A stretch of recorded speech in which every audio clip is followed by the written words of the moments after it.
This was another horrific day for the averages, but it was absolutely soul-crushing for the restaurant stocks. Aside from the cruise lines, no industry has been hit harder than the restaurants. Boy, they employ a lot of people. They're doing even worse than the airlines. All over the country, state and local governments are telling restaurants to close because we need to stop the spread of the pandemic.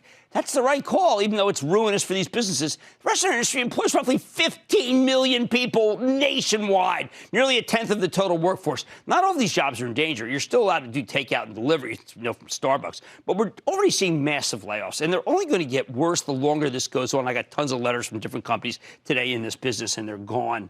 Tonight, I want to give you a window into the devastation, and that's why we're going to go off the charts. A little segment here with the help of Bob Lang, founder of ExplosiveOptions.net, as well as being a brilliant technician. He's in the all-star duo behind the Street.com's Trifecta Stocks newsletter. He also wrote a great book called Know Your Options. We got to use it to take a closer look at a couple of the majors the ones that you dine and you have a waitress and stuff, or waiter. Brinker and Darden. These are the charts of their pain, possibly even the charts of their destruction. You know Darden is the parent of Olive Garden. They employ 178,000 people. Brinker's the parent of Chili's. They employ 57,000 people. Their stocks have been wrecked here, and Lang thinks there's more pain ahead. At some point, people will come back, but that could take longer than you'd expect. Even when the clampdown ends, and that could take weeks or months, consumers will still be worried about COVID-19. You don't need to hear it from me, though. I'll let the technicals tell you the story. Take a look at the daily chart of Brinker, symbol EAT, which people aren't. A month ago, the stock was at $40. A week ago, it was at 21. Now it's at 7.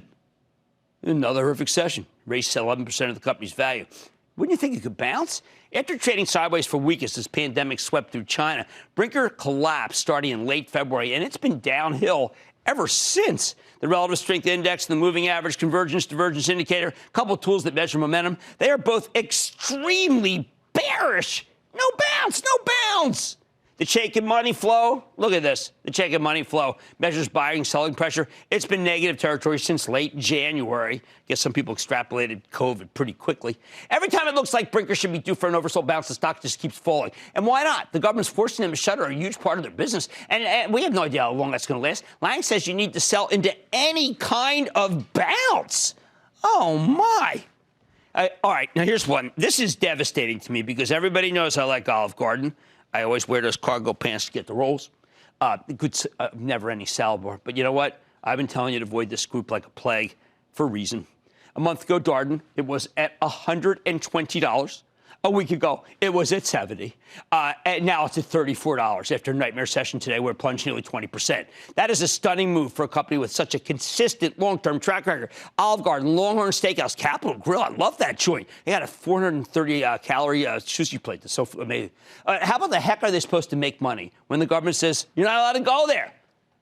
They're like quarantine, for heaven's sake. Now, Lang notes that Darden's chart has some powerful signals that in normal times might mean it's due for a bounce. Relative strength index, well, let's just call that extremely oversold, right?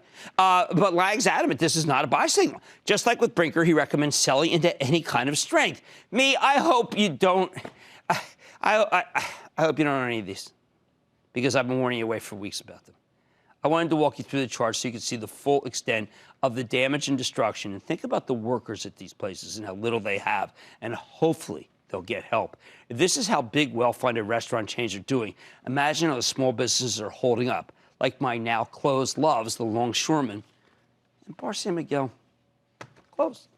Bottom line, we need the government to tide the restaurants over until this hiatus in the economy comes to an end, and to tie the workers over. Otherwise, there are going to be catastrophic layoffs, and nobody wants that. Fortunately, the White House and Congress are working on it. And now you know why it needs to happen. It's a visual, and it tells the whole story. Stick with Cramer. Don't miss a second of Mad Money. Follow @JimCramer on Twitter. Have a question? Tweet Cramer. #MadTweets. Send Jim an email to madmoney@cnbc.com. Or give us a call at 1-800-743-CNBC. Miss something? Head to madmoney.cnbc.com.